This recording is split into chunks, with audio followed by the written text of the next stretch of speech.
Hi YouTube, my name is Kjetil Korsveien. I have a master's degree in marketing from one of Norway's top universities.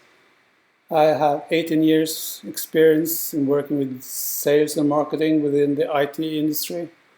I recently took an online Harvard course in IT, but lately I've been applying for new opportunities.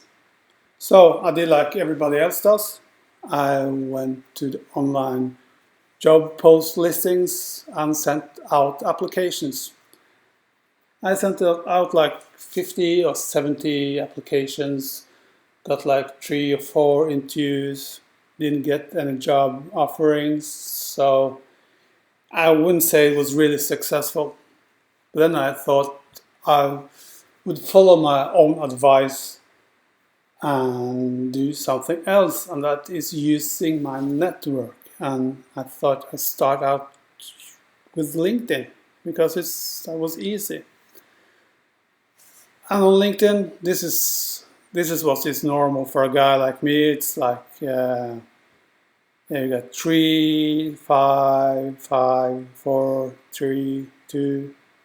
This is normal if you're not very active on LinkedIn and people that is visiting your profile.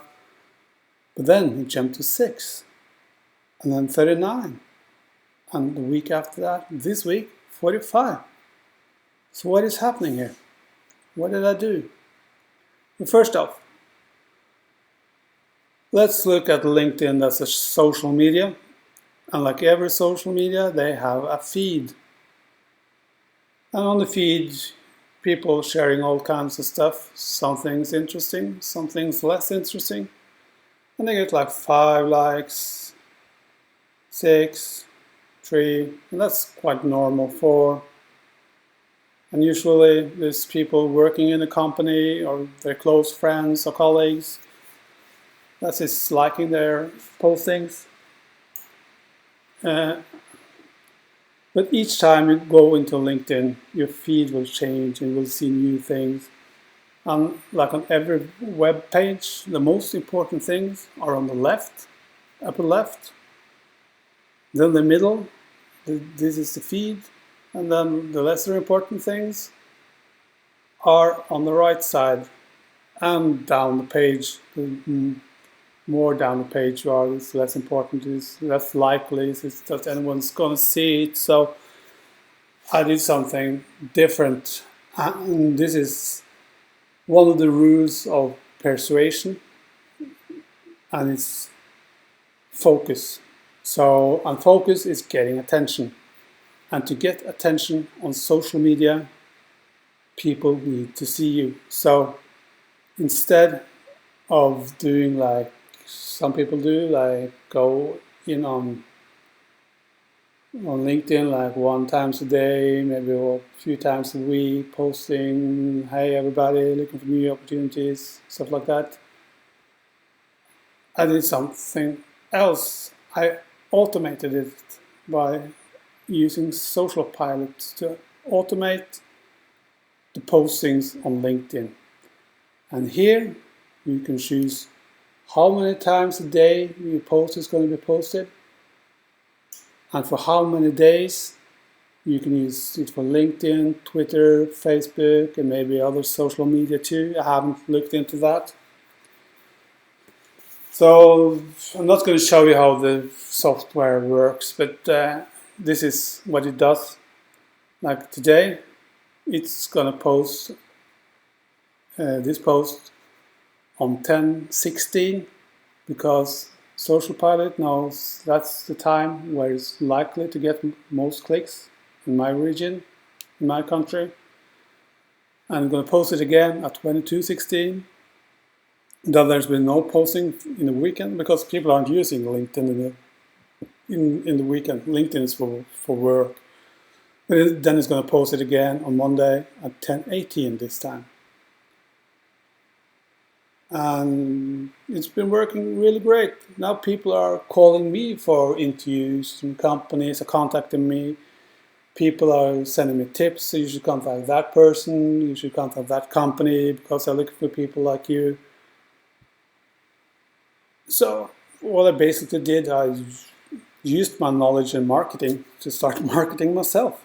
I thought, why the hell not? And of course, sometimes when you're on the internet, putting yourself out there, some people are not going to like what you do. So far, that hasn't been a problem for me. Got no negative feedback, only positive feedback. I guess if I continue doing this for a long time, I will at some point get some negative feedback, but don't listen to them, because there's always going to be people that doesn't like what you do and give you negative feedback. But if they're like a minority, you should just ignore them.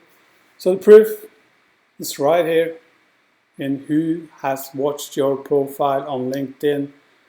And it's like, this is like normal. This is the summer holiday in Norway, so it's not much going on. Normally, if you don't post very often, it's like maybe 5, 4, and you see here, it's jump from 6 to 39 to 45. And the result, people are contacting me, asking me to come to interviews. So it's been very positive. It also gives me energy. So if you're looking for new opportunities, think network, your network, how to use social media to get out there in front of who you want to see. And as the first rule of persuasion is, if you want to convince someone of anything, really, the easiest thing to do is repetition, repetition, repetition, repetition. That's why, brands like Coca-Cola and Nike and all these other brands, because they are using, one of the things they are using is repetition. And repetition is often used for like household goods, like washing detergents and stuff like that, because it's a low interest product, so the only thing they want is to have it on top of your mind. So next time you go out to the store, you buy a Coke instead of a Pepsi, because you have seen Coke like 10 times the last few days, and you have seen Pepsi 1 time the last few days. And this also works for other kinds of marketing, repetition, because people, to get focus and to get people to notice you, you have to put yourself out there like all the time. And the rule is that any focus is really, or any attention is really better than no attention. So, because most people think that we focus on what is important, but in reality, our brain works in that way that it thinks that what we focus on is important. You see the difference? We do not focus on what is important. What we focus on, our brain thinks is important. So this is let me start again. This is the basic principle in marketing, is repetition, and what I've done here is repetition, and I have automated it. So I would recommend you, if you're in the same position as me, to do the same thing. Repetition is key. Put yourself out there, and good hunting. Bye for now. Have a great weekend.